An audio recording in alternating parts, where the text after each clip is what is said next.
சங்ககாலத்தில் பார்க்கிறவர்களில் தலை சிறந்தவராய் போற்றப்பட்டவராக இவர் தகவலை ஆண்டு வந்த அதியமானியான மலையில் அவரது உச்ச நண்பராக இருந்து வந்தார்.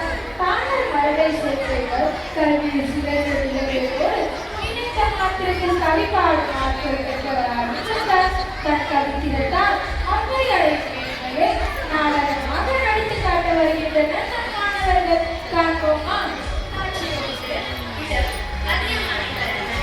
கதாபாத்திரங்கள் அதியமான், அவ்வை, காவலர், அமைச்சர்கள்.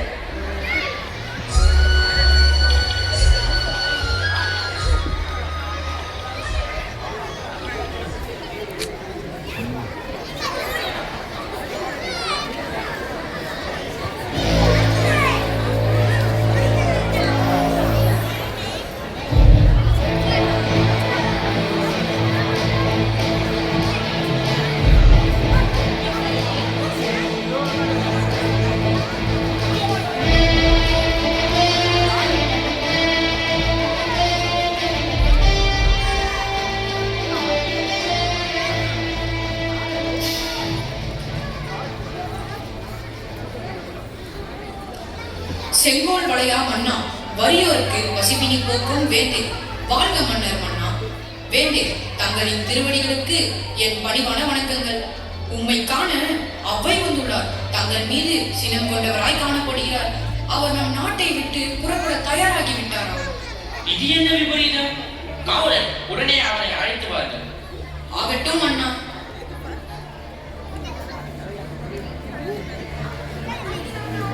தமிழ்த்தாய் பெற்றெடுத்த தவப்புதவியை உன்னை வணங்குகிறேன். வணங்குகிறேன் மன்னா.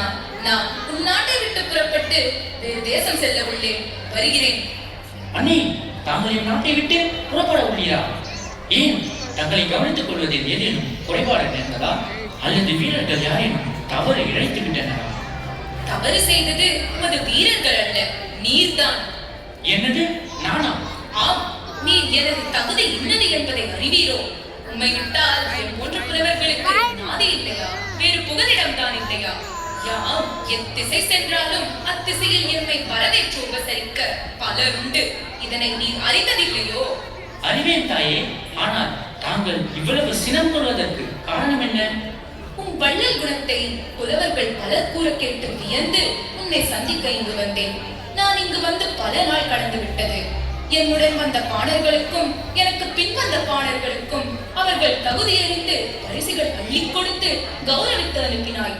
ஆனால் என்னை மட்டும் நீண்ட நாளின் அரண்மனையிலேயே தங்க வைத்து எந்த சிறப்புகளும் செய்யாமல் அவமதித்து வருகிறார். இதற்கு மேலும் இங்கு தங்க என் தன்மானம் என்னை தடுக்கிறது. நான் புறப்படுகிறேன். அவ்வையே, தாங்கள் தவறாக எண்ணியுள்ளீர்கள். என் மன்னன் உங்களை ஒருபோதும் அவமதிக்கவில்லை. உங்கள் மேல் மிகுந்த மரியாதையும் பற்றுதலும் வைத்துள்ளார். உங்கள் கவித்திறனை குறித்து எப்போதும் மெய்மறந்து பேசுவார். அண்ணே, தாங்கள் என்னை மன்னிக்க வேண்டும். தங்களது சினம் நீங்க வேண்டும். ஆறுவது சினம் என்பதை தாங்கள் அறியாதவரா? பரிசினை வழங்கிவிட்டால் தாங்கள் உடனே எம்மை விட்டு நீங்கி விடுவீர்கள் என்ற அச்சம் காரணமாகவே பரிசினை தராது காலம் தாழ்த்தினேன் அன்றி வேறு எந்தவித காரணமும் இல்லை. தாயே, வருந்த வேண்டாம். தாங்கள் எப்போதும் என் அருகில் இருக்க வேண்டும்.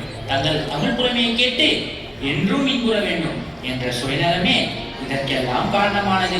என்னை மன்னித்தருள வேண்டும். நன்று மன்னா, நன்று. உனது எண்ணங்களை புரிந்து கொள்ளாது இருந்தமைக்கு வருந்துகிறேன். உனது உயர்ந்த உள்ளத்தை புரிந்து கொண்டேன். அவ்வை, தங்களிடம் ஒரு வேண்டுகோள். இன்று முதல் தாங்கள் எமது அவை புலவராகவும் எனது ஆலோசகராகவும் இருந்து என்னை வழிநடத்த வேண்டுகிறேன். அதியனே, உமது அன்பிற்கு தலை வணங்குகிறேன். உமது வேண்டுகோளை ஏற்றுக்கொள்கிறேன். நன்றி அவையே. தங்களுக்காக ஒரு பரிசு வைத்துள்ளேன். யாரை அதனை எடுத்து வாருங்கள். வணங்குகிறேன் மன்னா. இதோ தாங்கள் அவ்வைக்காக எடுத்து வைத்த அரிய பரிசு. அவ்வையே, இந்த அரிய நெல்லிக்கனியை தாம் உண்ண வேண்டும். அன்பினால் நீர் எது தந்தாலும் எனக்கு அது அமுதமே. இக்கனியும் அமுதம்தான். இது என்ன பூர்வ நெல்லிக்கனி போல இருக்கிறதே. இதன் சுவையும் இதர நெல்லிக்கனிகளின் சுவையும் மாறுபட்டு இருக்கிறதே. ஆமந்தே, இது மிகவும் சிறப்பு வாய்ந்த கனியே. இக்கனியை உண்பவர்கள் நீண்ட காலம் வாழ்வாழலாம். எனவே தான் இக்கனியை தங்களுக்கு அளித்தார் மன்னர். தாங்கள் நீண்ட நாள் வாழ்ந்து தமிழுக்கு தொண்டு புரிய வேண்டும் என்பதே அவர் அவா. தாங்கள் வாழ்ந்தால் தமிழும் வாழும். நம் நாட்டு மலை உச்சியில் காய்க்கும் மிக அரிய கனி இது. பல ஆண்டுகளுக்கு ஒரு முறை காய்க்கும் ஒரே கனி. இக்கனியை தாங்கள் உண்ண வேண்டி தான் உண்ணாது உங்களுக்காக எடுத்து வந்தார் நம் மன்னர் அதியமான். அதியனே, என்னை உம்மன்பு என்னை நெகிழ வைக்கிறது.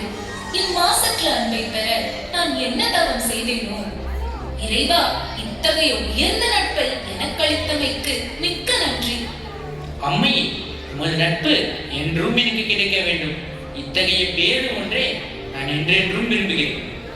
என்னே உங்கள் நட்பு, நேற்றாலே நெஞ்சம் நெகிழ்கிறது. தொடரட்டும் உங்கள் இனிய நட்பு. என் செங்கோல் மன்னனுக்கு உற்ற வழிகாட்டியாய் நீர் என்றென்றும் நீடூழி வாழ்க. வலப்படுவாய் வாழேந்தி உன்னாய் கடம்பட கடந்த கழல் தொடி தடக்கை ஆர்கலி நரவின் அதிய கோமாய் போரெடுத்திருவின் போலந்தரஞ்சி தடக்கி சாதல் நீங்கள் எமக்கீந்த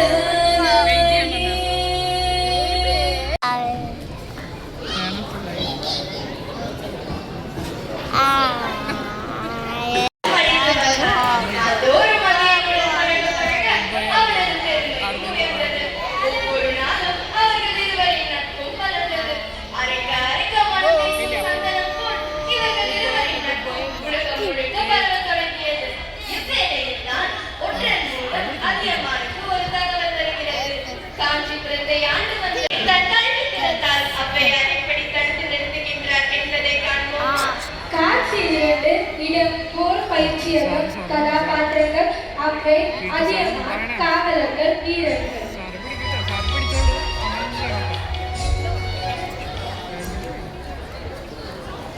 ഒരു ഹിസ്റ്റോറിക് സ്റ്റോറിയടാ.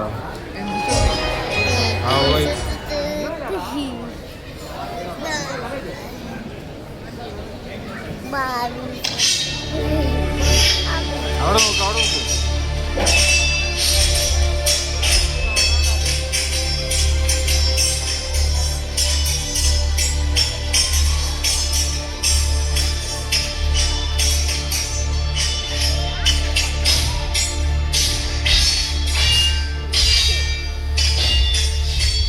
அரசே, உமது குற்றம் வாழி. உங்களை காண அவ்வை வந்துள்ளார் அண்ணா. அவ்வை வந்துள்ளார், உடனே வர சொல். ஆகட்டும் அண்ணா.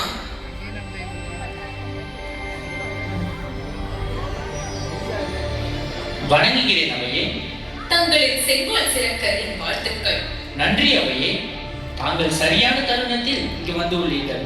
தங்களிடம் ஒரு ஆலோசனை கேட்க வேண்டும். தங்களுக்கு ஆலோசனையா? எதை குறித்து அண்ணா? இன்று காலை நம் ஒற்றன் என்னை வந்து சந்தித்தான்.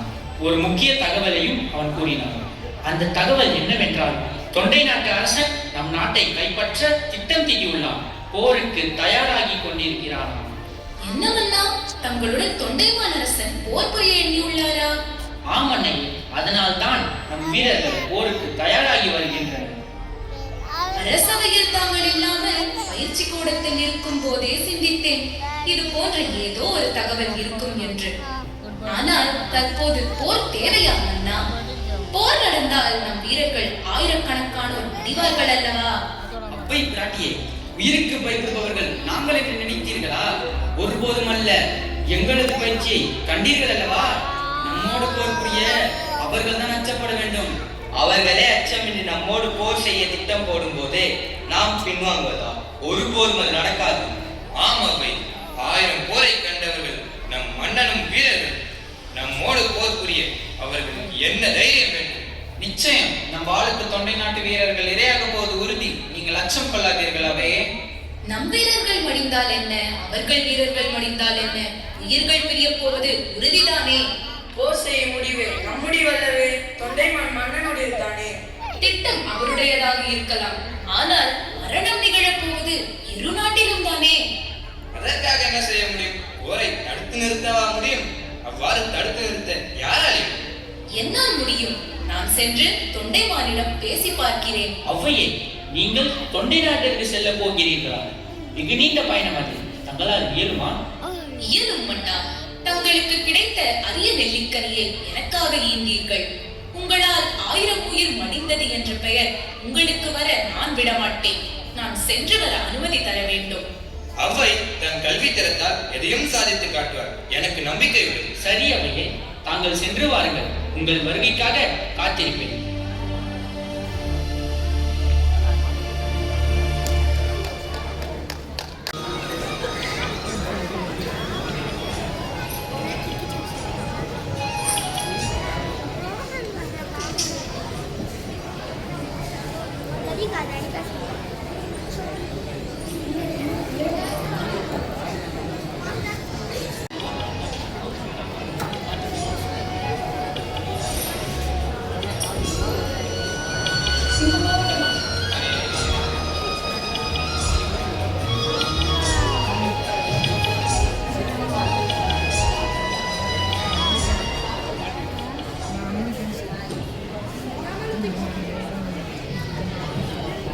போரை தடுக்கும் நோக்கில் ஔவையார் தொண்டைமான் நாட்டை நோக்கி பயணம் மேற்கொண்டார். ஔவையின் கல்வி திறன் பல நாடுகளுக்கு பரவியிருந்தது. அது மட்டுமன்று, ஔவை அதியமானின் நட்பும் பல தேசங்களுக்கு பரவியிருந்தது. ஆயினும் நம் மன்னர்கள் கற்றோர் வந்தால் மதிக்கும் தன்மை கொண்டவர்கள். அவர்கள் பகை நாட்டில் இருந்து வந்தாலும் கற்றோரை மதிக்க மன்னர்கள் தங்கியதில்லை.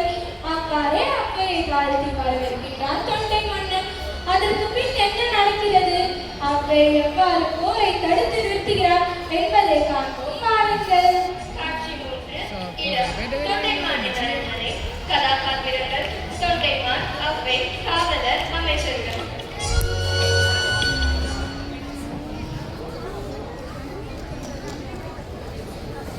என்றும் செங்கோல் ஆட்சி புரிக. நன்றி அன்னையே, உமது வருகையால் இந்நாடு பேர் பெற்றது. வருக வருக, இதோ இங்க அமருங்கள் தாயே.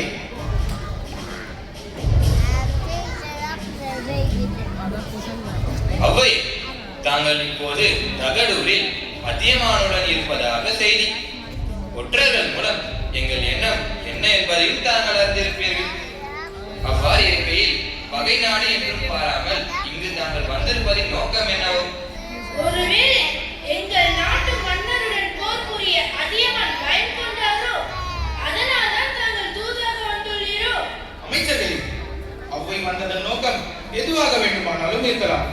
ஆனால் அவ்வை போன்ற கட்ச புலவர் நம் நாட்டுக்கு வந்ததால் நம் நாடே பெருமை பெற்றது. அதனை நினைத்து ஆனந்தம் கொள்ளுங்கள். அன்னையே, உங்களை வரவேற்க ஒரு சிறிய ஏற்பாடு. யாரெங்கே?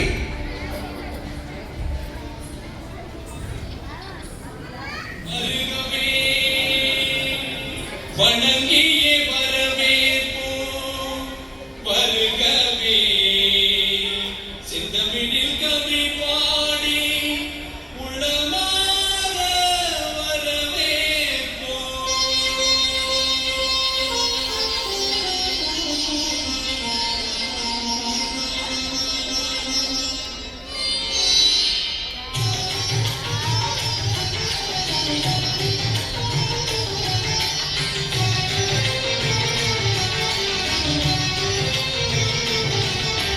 வருகவே வருகவே வணங்கி பாடிலே வருகவே வருகவே வருகவே வணங்கி பாடிலே வருகவே அழகு தமிழ் கொண்டு உண்மை வரவேற்றோம் இனிய முகம் கொண்டு உண்மை வரவேற்றோம் அழகு தமிழ் கொண்டு உண்மை வரவேற்றோம் இனிய முகம் கொண்டு உண்மை வரவேற்றோம்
உன் புகழ் நீடு ஒளி வாழ்க.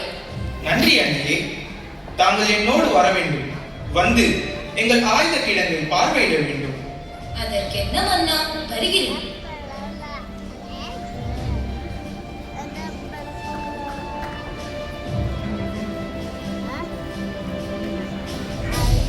அவ்வையே, இதோ எனது ஆயுதங்களை காணுங்கள். போருக்கு தயாராக உள்ளன. ஒவ்வொரு ஆயுதமும் எப்படி கூர்மையாக உள்ளது என கண்டீர்களா? ஆஹா, நன்கு பார்த்தேன். எவ்வேலிகளிந்து மாலை சூட்டி கண் திரளோன் காழ்த்திருத்தி நெய்யணிந்து கடியுடவிய நகரவ்வே அவ்வே பகைவர் குத்தி கோடு நுதி சிதைந்து கொல்துறை குற்றிலமாதோ என்றும் உண்டாயின் பதம் கொடுத்து இல்லாயினுடன் உண்ணும் இல்லோருக்கள் தலைவன் அண்ணல் எம் கோமான் வைனுதி வேலி. மன்னா, என்ன ஆச்சரியம்! உன் படைக்கல கருவிகள் யாவும் புத்தம் புதியதாய் பொலியுடன் காட்சியளிக்கின்றனவே. இவை யாவும் நெய் பூசப்பட்டு மயில் பீலி அணியப்பட்டு மாலை சூட்டப்பட்டு வெகு நேர்த்தியாக அழகாக அடுக்கி வைக்கப்பட்டுள்ளது. ஆனால் அதியனிடம் படைக்கருவிகள் யாவும் இத்தனை புத்தம் புதியதாய் பொலியுடன் இல்லை.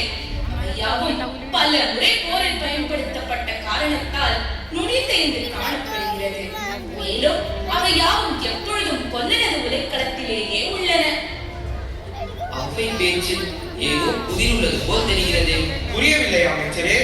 நம்முடைய கருவிகள் எல்லாம் போரில் பயன்படுத்தப்படாமல் புத்தம் புதியதாய் இருக்கின்றனவாம். ஆனால் அதியனுடையவை பயன்படுத்தி கொல்லன் உலைக்களத்தில் இருக்கின்றனவாம். அம்மையே, போர்க்கருவிகள் மட்டும் அல்ல, எங்கள் போர் வீரர்களும் மிகுந்த வலிமையானவர்கள். உங்கள் நாட்டில் எங்களுடன் போர் புரியக்கூடிய வலியவர் உண்டோ? என் மன்னன் திறமைக்கு உம்மன்ன நீராவாரோ? அடிக்கும் கோலுக்கு அஞ்சாது எதிர்கொண்டும் அரவம் போன்ற வீர இளைஞர் பலர் எமது நாட்டில் உள்ளனர். மேலும் பொது இடத்தில் கட்டி தொங்க விடப்பட்டுள்ள மத்தளம் காற்றடித்த காரணத்தால் ஓசை எழுப்பும். அந்த ஓசையை போர் ஓசை என்று நினைத்து மகிழ்ந்து உடனே படைக்கலம் தாங்கி போருக்கு புறப்படும் எனது தலைவனும் உள்ளான். என் மன்னன் நதியன் எப்படிப்பட்டவன் தெரியுமா? இருந்தால் எல்லோருக்கும் கொடுப்பான், இல்லை என்றால் இருப்பதை பகிர்ந்து உண்பான். எப்பொழுதும் ஏழைகளுடன் தான் இருப்பான். ஆதலால் மக்கள் பலமும் அவனுக்கு உண்டு. என் மன்னனை விட உன் மன்னன் வீரர் என்று உரைக்கிறேன். எதற்காக இந்த தூது? போர் நடைபெற்றால் என் மன்னன் வெற்றியடையப் போவது உறுதி. ஆனால் இப்போரால் ஏற்படும் உயிரிழப்புகளும் மிகுதி. இரு நாட்டிலும் பல வீரர்களை நாம் இழக்க நேரிடும். அதனை தடுக்கத்தான் யாம் இங்கு வந்துள்ளோம். தொண்டைமான் பற்றியும் அறிந்துள்ளேன். மன்னா, என் பேச்சிற்கு தாங்கள் செவி கொடுப்பேன் என்ற நம்பிக்கையும் எனக்குண்டு. மன்னா, என்ன சிந்தித்துக் கொண்டுள்ளீர்கள்? போர் புரிய வேண்டும் என்ற முடிவில் உறுதியாக தானே இருந்தீர்கள். இப்பொழுது ஏதோ குழப்பத்தில் இருப்பது போல் தோன்றுகிறது. நீங்கள் எந்த முடிவு எடுத்தாலும் நாங்கள் அதற்கு துணை நிற்போம். உங்கள் முடிவை கூறுங்கள் மன்னா. எவ்வளவு சாமர்த்தியமாக அஜயனின் புகழ் பகை நாடு என்று பாராமல் எடுத்துரைத்துள்ளார் அவை. அவரின் சொல்வன்மை கண்டு வியக்கிறேன். அவர் துணிவு எண்ணி போற்றுகிறேன். அன்னை, உமது சொல்லுக்கு நான் அடிபடுகிறேன். உமது கல்வித்திறனுக்கு நான் தலைமணங்குகிறேன். இன்றே போர் புரியும் எண்ணத்தையும் கைவிடுகிறேன். உமது நட்பும் அதியமானின் நட்பும் எனக்கு என்றென்றும் வேண்டும் அன்னையே. நன்று மன்னா, நன்று. நான் வருகிறேன்.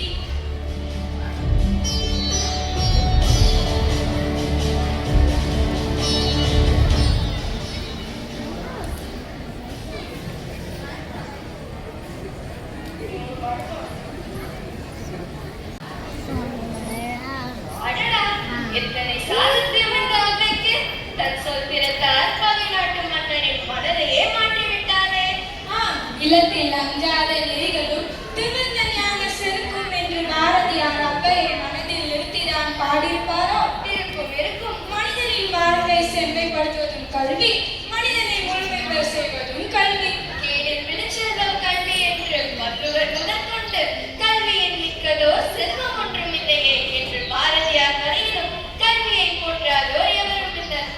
கல்வியை ஆதாரமாக கொண்டு பகை நாடுகளை நட்பு நாடாக மாற்றிய அம்மையின் திறனை காண வந்த உங்கள் அனைவருக்கும் எங்கள் பள்ளியின் சார்பாக மனமார்ந்த நன்றியை தெரிவித்துக் கொள்கிறோம். கற்றோருக்கு சென்ற இடமெல்லாம் சிறப்பு. வாழ்க தமிழ், வளர்க அம்மையின் சிறப்பு. அவையாராக ஸ்வாதி, அதியமானாக மார்வின் ஆனந்த், தொண்டைமானாக அப்துல்லா, அதியமானின் அமைச்சர்களாக பிரான்சிஸ் மேத்யூ, தீக்ஷித், முருகன், ரோஹித். தொண்டைமானின் அமைச்சர்களாக ஜேபஸ் சாமுவேல், யுகேஷ், கோஹன் சித்தார்த். அதியமானின் காவலனாக பிரசன்னா. தொண்டைமானின் காவலனாக ராகவாசன். வீரர்களாக அபிஷேக், அஸ்வன், டெஃபின், தர்ஷன், லெரின் ஜாக்ஸ், வைபவ், ராகன்பால், கெவின் சார்ல்ஸ். பணிப்பெண்ணாக நந்தனா. நடன மங்கைகளாக பிரகதி, தர்ஷினி. இவர்களுடன் தொகுப்பாளர்களாக தன்ஷிகா மற்றும்